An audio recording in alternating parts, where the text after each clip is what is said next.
Kia ora, mates. It's Louis, the Autistic Executive here in Toronto, reaching out across the Pacific to New Zealand, and specifically Mari and Susan, who had contacted me and asked me to do a video or vlog on what it was that helped me out, what my experiences were, and how maybe I could translate some of that and get some good little tips out to everyone there. First of all, thank you very much, Mari and Susan, for doing a wonderful job out there and uniting a group of champions and achievers. And I have to say that those of you on spectrum ASD autistics, that's what you are. You are champions and achievers, because we do have shared challenges and experiences, and don't ever forget that.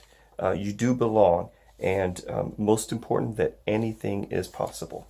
So to talk about my experiences, if I start out in school, primary school, it wasn't necessarily a very positive experience for me. I was called weird, I was bullied, it was very physical at some point, and I really did have to struggle, even though I made good grades, and I really tried hard socially.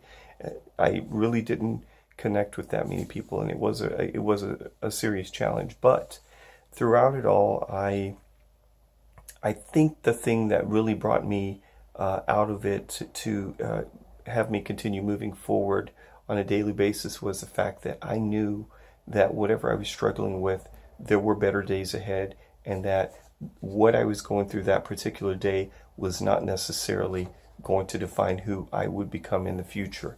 So that really did help, and it's something that needs to become a mantra. That's something that you embrace, that you repeat to yourself over and over and over before you go to bed, in the shower, while you're eating by yourself, even going throughout a daily test. That's the truth.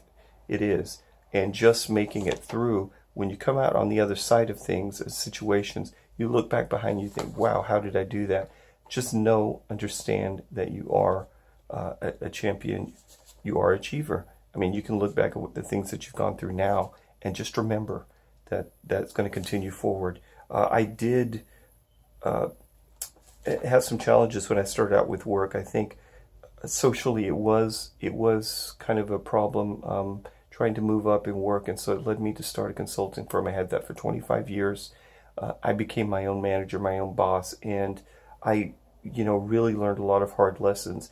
And mainly as a consultant, I had to pick up my own clients, and I had to do that cold calling, pick up that phone. And I'll tell you, even today, if I know I have a phone call, my heart does race, and it does.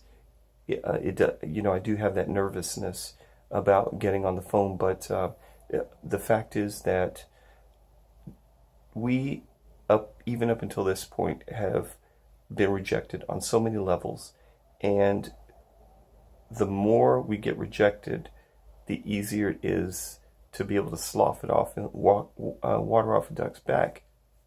And that skill alone is transferable as an autistic to business. And know that one no is only getting you closer to another yes. And that works in whatever position that you're in. And when we're going out looking for jobs, we just move on. Ask questions. Ask, okay, so this didn't work out. What would you like to see? What can I possibly carry forward? And what would help me land a job? And even if you're in work and you don't get that promotion or whatever, then that could be as well. I have to tell you, when I decided to go to school in secondary and uni, what was easier for me was to I went to the University of London, and I went through their correspondence program. I got a BA in International Relations, then, and that was sandwiched in with an MBA in International Business Strategy. Got that from Trinity College, and then proctored at the University of London. Then I went on to do some legal studies at the University of Wales, also through their correspondence program, and then went into the Bachelor of Science at Western Governors, and then, further on.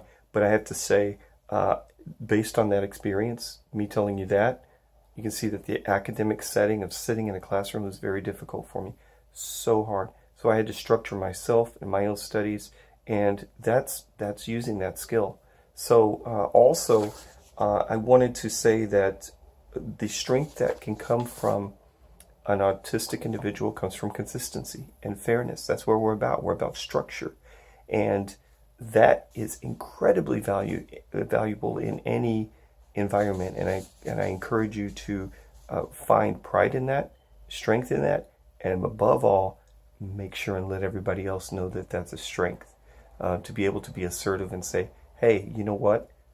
This is what you're looking for, and I can provide it. So however that may come out, you know, and it may take some time to get a little bit of ability to be able to convey that. It is important. So also it's important to, when we're getting into new experiences, to, you know, approach them not with a closed fist and say, you know, what I think and what I know is most important, but to have an open palm. Okay, closed fist, not good. Open palm, very good. That means you're willing to receive.